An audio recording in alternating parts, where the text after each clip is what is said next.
Cell phones, smartphones were becoming more prevalent. A lot of brokerages are focusing on culture. I think that's almost like a realtor demand. A lot of my competitors don't provide customer service. You'll call them up and you'll get some bot try and get you to not talk to a person. I guess intelligence agencies and like police forces are now using AI to predict when someone is going to commit a crime. What I recommend to these realtors is I say, don't always go with the biggest company. You want to go with someone you can have a relationship. If you look at these like massive companies, they may not give you a choice. You know what I mean? Like take self-checkouts, for example. Most of these companies are now going towards self-checkouts and you only get 1 or 2 lines where there is a human. Welcome to another episode of the Pinpoint Investor Podcast. I'm your host, Faisal Morsi. Excited for my guest today, Mark Weithorn. Him and I were talking a couple weeks ago about Pinpoint Skip and how we have leads for realtors. And he was telling me about a product that he has that is amazing for realtors as well. So I'm excited to have you on, Mark. Great. Thank you for having me. We're going to be all over the place today. So give me an idea. Who is Mark Weithorn? So I'm a marketing person. Basically, I graduated from the Fashion Institute of Technology in New York City with a degree in marketing and photography, commercial photography. And then I've evolved over the years. I was a commercial photographer, which was great because that camera, and I was a young person, took me all over the world. It was amazing. But then I had to transition because video was getting in vogue. And back then the video cameras were like 40 pounds. And, I was too skinny to carry one of those things. I would have been at a chiropractor like 2 days later. So I opened an ad agency and did retail advertising, where I wrote a lot of radio jingles and did newspaper ads. That was back in the day when people read newspapers and listened to FM radio. Nice. And then I partnered with these 2 gentlemen who were brothers, and we transitioned the company to do product development. So so people would call us in and say, I got this neat product. How do we bring it to market?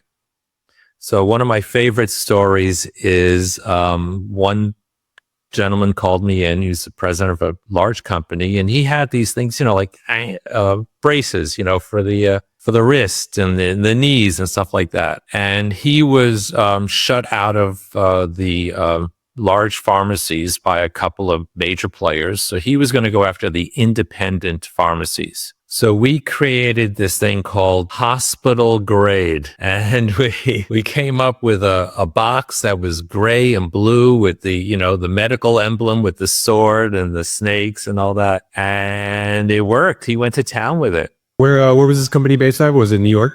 No, it was in Miami. Okay. I'm located in Miami Beach. As Jackie Gleason used to say, the sun and fun capital of the world. Nice. All right. And so fast forward. So after that company, what did you do? So we then grew vertically. We added a printing company. We're doing a lot of printing for realtors. And I was at a one-day trade show in Atlanta, and I ran into this one guy who, came up to my booth and said, I've got this website product for realtors. You want to help me market it? And I was like, cool. So we sat down for a half hour, worked out a deal, spent the next 6 months retooling it because he was a programmer. I was a marketing person. And fast forward 21 years later, and we are a tech company that does specialized websites for realtors and brokers across the United States and Canada. Wow. What's the name of your company? DPI Showcase Websites. Okay. And so I say this respectfully. What's so special about it? Sure. So what we're able to do is provide really good websites for realtors at a very affordable price. For example, I got a phone call from one broker today. There's a lot of independent brokers. These are brokers who have less than 20 agents. They just like having their own business. They don't want to be part of one of the larger companies. And he says, I'm paying $250 a month right now for my website, and it's not giving me anything. And the customer service was terrible. So, I need your help. And what we do is we don't charge any setup fees, and we charge $69 a month, no contracts. And If you go to dpishowcase.com, you will see what we do. It's just amazing product. And so realtors or brokers come to you and they're like, hey, like I need a website. What's special about it? Why should they pick you over your competitors? Well, if you look at Maslow's hierarchy of needs, the bottom thing is, when you're talking about life, it's, food, things like that. If you talk about marketing, the bottom rung is business cards and websites. So everyone needs it, especially independent brokers. They all need a website to show people that they exist because, especially the millennials or the Gen Zs, they sit there in front of you and they're Googling you in front of your face and you're like, oh, man, how rude are these people? What are they doing? And they're fact checking you. I know, because I have kids who are millennials and they do that to me all the time. So what we did about 8 years ago was we retooled our software. Cell phones, smartphones were becoming more prevalent, and we couldn't just keep adding on to what we have. And the trick to surviving 21 years as a tech company is to constantly upgrade your product. You can't live on your laurels. You can't just sit back and do nothing. So we did that, where we were able to create these amazing websites in like one day, a few hours, and boom, it's up and running. The other thing is that realtors are not tech people. And what we did was we created a lot of automation in our system. So they don't have to worry about pushing buttons or learning other things.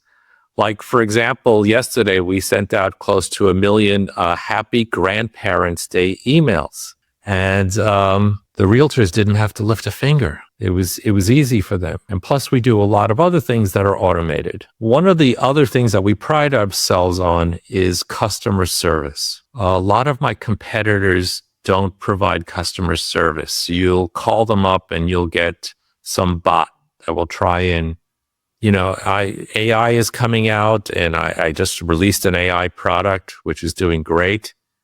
But a lot of people are using AI as a communication bot to try and not have to provide customer service. One of the biggest companies that provides the best customer service is Google. Believe it or not. We advertise on Google. It's just part of our marketing budget. And I'm getting hounded all the time by their people. They call me at least once a month. And they're like, let's set up a meeting. Let's go over your ad. Let's make sure it's working properly. And it's a live person. So, we need to take a lesson from them. There are other big companies that just don't provide customer service. Another one of them is Meta. I mean, it's like there's no one to talk to. Zero. So we pride ourselves in customer service, where if you need something, you have someone to talk to. Got it. All right, 2 questions for you. So does your website double up as a CRM? It does have a CRM included. The website has the website, which is linked to the MLS. So it shows all the listings. So people can search for properties on the Realtors website and not go to Zillow. It also has a built-in CRM. So the client management system, which people can upload their list, and then we start automatically emailing them on a regular basis. So for example, one of the automations that we do, every day we put a blog article on their website, which helps with SEO. I mean, it's not perfect because it's not original content, but it does help. Then we post that on their Facebook and LinkedIn pages with a link back to the website. And then we automatically repurpose the previous week's blog articles and create an e-newsletter that we email to all the people in their CRM. And the realtor does not have to lift a finger. That's amazing. Do you do this for other industries or businesses as well, or is it your niche is just realtors? So interestingly enough, we just released an AI tool called Leads.ai, which helps get sellers leads. If you sign up with Zillow or Realtor.com or Homes.com, they're trying to get you buyers. And there's an old saying in the real estate industry, buyers are liars, but listings last. So we're going after sellers so that you can get listings. And right now we're marketing it to realtors, but it has great potential for mortgage brokers and insurance agents. And we're working on the marketing plan for that as we speak. Do you ever work with any real estate investors? Yeah, I have, because they take certain properties and they're able to manually put them into their websites. So some of them own multifamily properties where they need it online, and then they need floor plans and things like that. Others are just selling investment properties, so they need to manually put those in there because they're not listed in the MLS. Got it. Interesting. So from fashion school to a tech entrepreneur or marketing agency, whatever you call it, what's been like the character trait that you think has let you, from that point to this point that has allowed you, contribute to your success? The trick is evolving and not being afraid to evolve. That is the trick. I've seen where technology has changed, and I needed to change what I do based on that. For example, as a photographer, all of a sudden I was doing a lot of product photography. Then all these digital cameras came out, and some companies, they had some guy in their office set up a table in the back with a couple of lights, and they got a digital camera, and they were just shooting some stuff. They just on the cheap. So I saw the evolution there, which is why I transformed into advertising. The next evolution was the phasing out of newspapers and the phasing out, of radio, because, Sirius and XFM and all that stuff. So that's why I transitioned from doing retail advertising to doing product development. And the trick is not being afraid to transition. I teach marketing classes to realtors. I've been doing that for 25 years. And one of the things I tell them is, you may be working a neighborhood. You may have worked that neighborhood for 10 years. But if the market changes and that neighborhood is no longer active, you need to switch neighborhoods. You need to do your research, see what neighborhoods are active, and maybe join a broker in that neighborhood. And you need to just, evolve, move. And those people that can do that, they survive. Those people who can't, they languish. I've noticed a lot of realtors tend to switch brokerages. Not being a realtor myself, I really understand like the premise behind it. I kind of guess that maybe it's because they're not happy in their current brokerage, or they're not getting enough leads. And so what advice would you give to a realtor who is looking to switch brokerages, and what should they look for? Sure. Great question. Thank you. One of the classes I teach is surviving the first 6 months as a realtor. And it's all these newbies. They took the course with the state, and they taught them how to do math and law and how to take surveys. And then they come out and they go, okay, great. I'm a realtor. I'm going to join the biggest and best company. And, I'm going to fly with the Eagles. And then they just get lost. They're like a speck of sand in the desert, and no one will talk to them. Their broker doesn't talk to them, and they're lost. So what I recommend to these realtors is, I say, don't always go with the biggest company. You want to go with someone you can have a relationship with. You go to a medium-sized company, you'll have a broker or maybe an office manager that will help you, that'll assist you. That, anytime you're trying to do a contract and you need advice how to do it, they will help you do that. So, and then there's another thing. About 20 years ago, maybe a little more, the brokers ruled the business. It was always the thing, oh, these brokers, they rule the business. There's like a handful of the big companies or whatever. Well, that's flipped upside down. Now the realtors rule the business. What happened was it became easier to become a broker. You take a course, you take a test with the state, and boom, you're a broker. And then you can open your own company and you can start recruiting agents. So now these brokers are stepping over each other trying to find agents. And it's the realtors that really are controlling the business at this point. I agree. I've seen a shift into like more like boutique brokerages. And something that I've also seen recently that, and it sounds like it's like bucking the system of like those big corporate brokerages, is that a lot of brokerages are focusing on culture, where I think that's almost like a realtor demand, right? Like they demand like, to build this brokerage, with our voice in mind. Whereas, with corporate, none of that really mattered before. It was all about like the bottom line, how much money and how many listings can you get us. So, what's your take on that? Sure. So the big companies, what they do is they are trying to gain market share. And the way they do that is by going after these medium-sized brokerages, independent brokerages, and they buy them. And I had a few of my clients who, they had like 50, 100, 150 agents. And they said, XYZ, I'm not going to mention any names, just bought us out, and, it's some sort of conglomeration of the old name with the new name. So there's still some continuity. And, then all of a sudden they're in the corporate environment. And for these entrepreneurs, these people who are used to being in charge of their own lives, now all of a sudden they have to conform to this corporate being.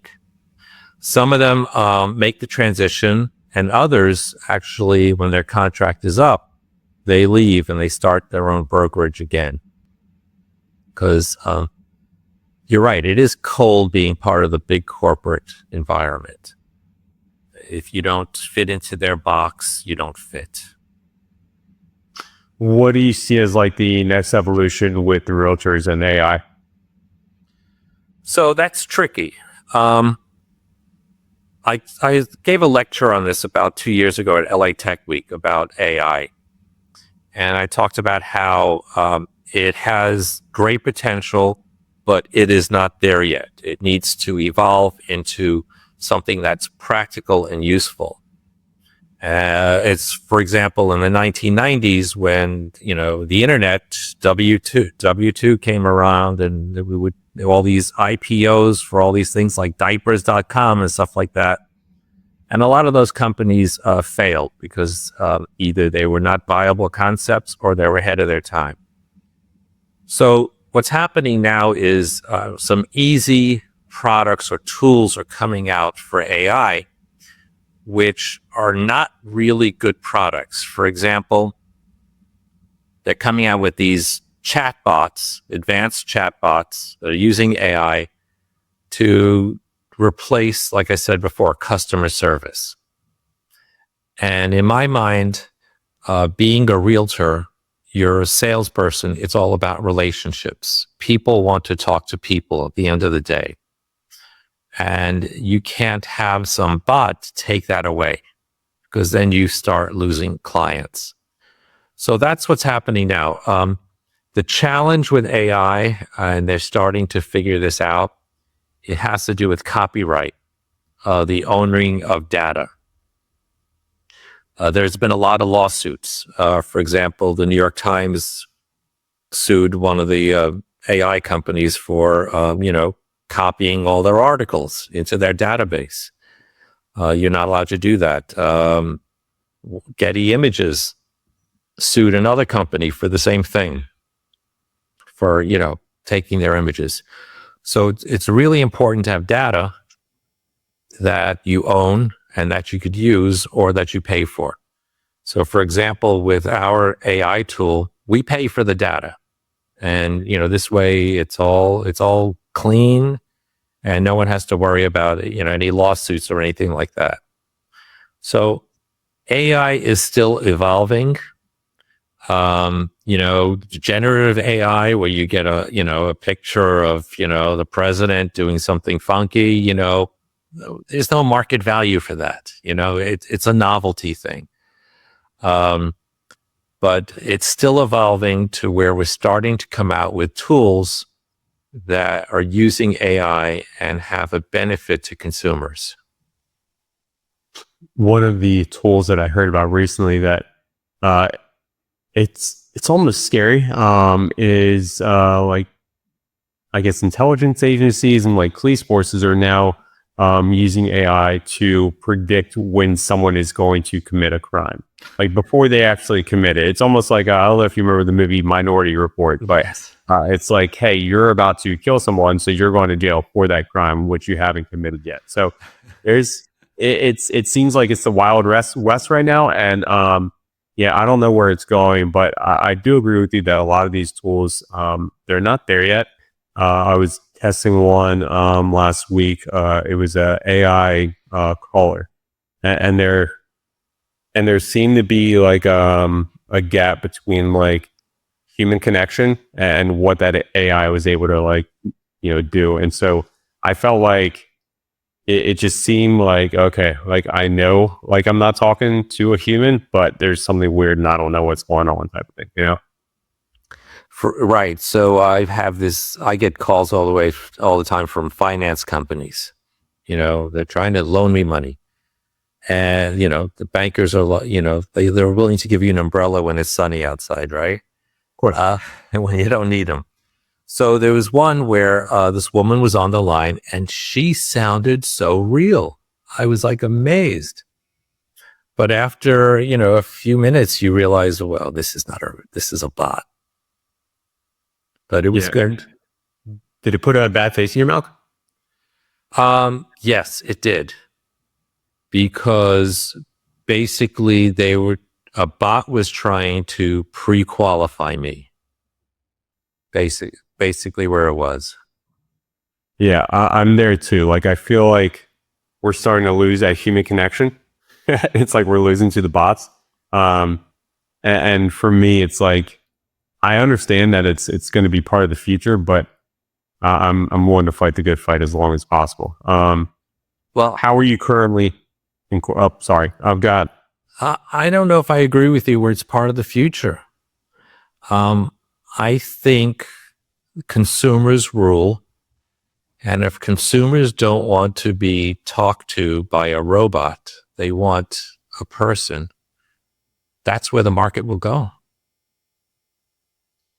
Yeah, but if you look at these like massive companies, they may not give you a choice. You know what I mean? Like take self checkouts for example. You know what I mean? Like most of these companies are now going towards self checkouts, and you only get one or two lines where there is a human. So if companies see, we can save 90% of our costs just by putting AI bots in, I don't think we're going to have much of a choice. There will be a compromise in it. There will be, certain places it will work, and other places I don't think consumers will stand for it. Yeah, I agree. Yeah, between that and the future with robotics, I think it should be some interesting times here in the next 10 years. Yeah. I mean, it's, the iRobot movie with Will Smith. Yeah, seriously.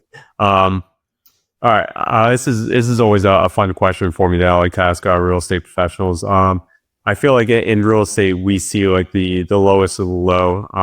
When you were a realtor and an investor, what was your craziest real estate story? Yeah. So it was back in 2006. The market was crazy then. People were buying and flipping and all that. I went to one luncheon at the Miami Association of Realtors, and they were all giddy. They were like making money. They were giddy. I had people who were driving all over Florida, and Florida is a big state, finding investment properties. And I was like, wow, I got to get on the bandwagon here. So I started getting in my car and, I did some research and driving all over Florida and purchasing and flipping things. And it was it was amazing. I went to one farm and the farmer put a little dirt road around the outside, the perimeter of the farm. And then he hung line, like rope, parsing out 10-acre lots for $50,000 a lot. And I was like, all right, I'll take one. Sure, no problem. I mean, it's like, yeah, it's a no-brainer. And then I ended up about 2 months later selling it for $100,000. Man, nice. Yeah, so those were crazy times.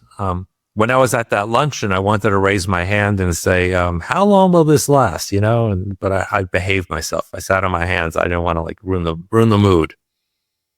So those were some crazy times. And then the market crashed and we see what happened there. But believe it or not, my website business actually expanded greatly after the market crash. People got back to the nitty gritty of real estate and we were doing fabulously then. What are you seeing, because your business is nationwide? What are you seeing on a local level in Florida and then nationally when it comes to the real estate market? Sure. So there's two markets in real estate. There's a buyer's market and a seller's market. A seller's market means there's low inventory and the sellers, they get their price, there's bidding wars and things like that. A buyer's market is where there's too much inventory and you get to negotiate. You get discounts. So people say to me, well, we're in a buyer's or seller's market. And basically, we're in a mixed market. So, for example, with single family homes, especially around $500,000 to about $750,000, there is a shortage of inventory. And these developers are trying to find every piece of land they can in order to build homes. Some of them are buying golf courses and then just turning those into housing communities because, some golf courses are not economically viable. They're expensive to run. But then we have the condo market, especially here in South Florida, where it is an extreme buyer's market. There's too much inventory. There's a couple of reasons for that. First, about half a mile from my house, we had a building collapse a few years ago. It made the national news. People died. Yeah. And because of that, the people in Tallahassee started creating stricter laws on how condo buildings should govern themselves. So now they have to fix their properties. They have to have reserves. And then insurance rates were going sky high. So now all of a sudden, if you own a condo, the next thing you know, you could have a $50,000 assessment, a $100,000 assessment, and you have no choice but to pay it. There's financing methods for doing that, but you have no choice. So the condo market right now, especially in South Florida, is having a tough time because a lot of these buildings need to be brought up to code, and they're not. And so on nationwide level, as far as single family homes, is that what you're seeing across the board? Are you able to get any data from your clients? Sure. I have one client who's in Staten Island. And he's, having a hard time getting listings because the inventory is tight. I have people in other areas, the same thing. Single family homes is a tough market right now. One of my sons just bought a house and it cost them about 15% more than it was listed for. Because, there was bidding going on. So single family home market is tough. I think we're going to have a little bit of a strain because a lot of the homes outside of Florida, where they don't have hurricanes, built out of lumber, and lumber prices are increasing. Some of it has to do with tariffs. And then there's going to be increases in labor and costs and things like that. So it's going to be tougher. But But yeah, so we're living in two different worlds, depending on whether you're talking about single family homes or condos. What do you see as the solution to all this? Because it's pretty much the same nationwide that we have a shortage. I remember not too long ago hearing talks of like there potentially being a housing crisis declared.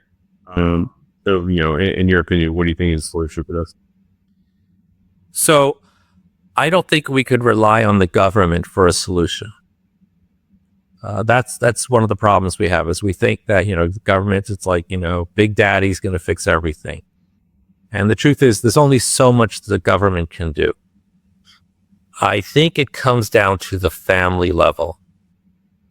If you have children and you have to invest in your children in their life, that's what it comes down to. Yeah. It almost sounds like there is no short-term solution in the next 5 years. It's like, all right, well, our generation, we're all screwed. So let's hope for the next generation. Well, I'm a boomer and the millennials keep going, you boomers, you ruined it all. And I'm like, well, thank you. So yeah. Everyone likes to believe everyone else. Yeah, I get it. All right. Any advice for new realtors trying to get into this business? Oh yeah, there's a lot of advice. You have to make the transition from being, let's say, an employee where you're told every day what to do to being an entrepreneur, to running your own business. First, you have to write a business plan. What do I need? What's it going to take to run my real estate business? How much money do I need? What do I need to go and get business? Things like that. And then you have to not be afraid to talk to people. One of the biggest problems that we have with realtors is they don't answer their phones. I don't recognize that number. It might be new clients. Answer the phone. And the challenge is that when you get a new lead, the window is short. You have 15 minutes to reply to that lead. They're in front of their computer. You got them. You wait an hour. They could be running errands, working, picking up the kids, cooking. You lost them. So answer the phone. Don't be afraid to talk to people. One of the books that I read when I was 10 years old was How to Win Friends and Influence People by Dale Carnegie. Great book. Great book. Written in the 1930s. From what I hear, it's the number 2 best-sold book in the nation. The number 1 best-sold book is the Bible. Yeah. And what it does is it teaches you how to talk to people. How to make friends, how to get a relationship going. When you're working with clients in real estate, you're working on good faith. There is, especially with buyers or renters, there is no contract locking you in. So you want them to be your friend. You want them to rely on you. And the statistics show that over 2/3 of buyers only work with one realtor. So they don't want to jump around either. But if they're not getting the answers that they need from the realtor, they will find someone else. So you have to learn how to be friendly. You have to learn how to be spontaneous. And then of course, you have to learn how to find clients, because the number 1 job is to go out and find clients. It's a job for any salesperson. Great advice. All right. How do people get a hold of you? Whether it's online or, through email, phone number, whatever. DPIshowcase.com. Simple as that. DPIshowcase.com. And I'm there. My contact info is there. You can see what we do. I teach marketing classes to realtors. There's a page on my website called Classes, which has Zoom links to all these classes. There's no charge for them. There's a link to my YouTube channel, which has dozens of training videos and recordings of all my classes. So just go to dpishowcase.com. Perfect. As always, this episode is brought to you by pinpointskip.com. We sell intensely motivated seller leads. If you ever had any questions, feel free to reach out to me. Info@pinpointskip.com is the best email to get a hold of me. I appreciate your time today, Mark. Great. It was fun talking to you. Thank you. Yeah, have a good day.